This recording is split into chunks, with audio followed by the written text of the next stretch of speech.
What did the leader of the Baha'i religion do when he visited Hungary in 1913? I'm really fascinated in the history of Hungarian Turanism, a movement to reconstruct the Hungarian identity as an Asian one.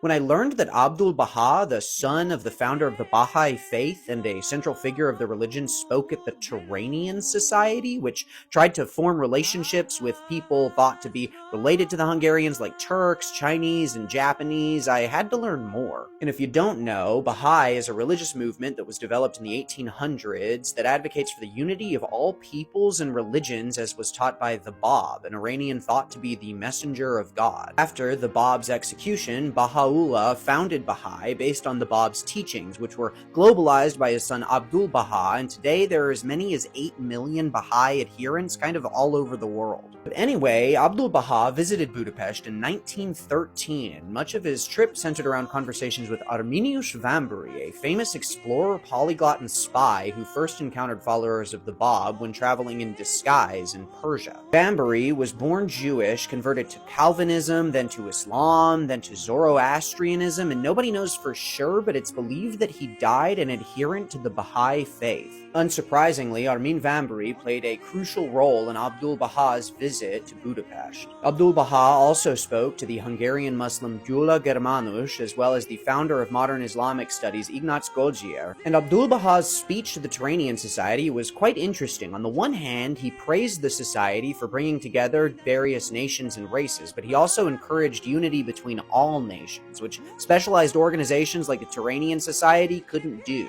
They did, however, applaud his reference to the existence of a supposed former Turanian state, saying that the Turan once had a high and most developed culture, but alas, in the course of time, it was destroyed by religious disharmony. Abdul Baha made some other interesting visits in Budapest too, to the Hungarian Theosophical Society, the Esperanto Society, and the Feminist Association.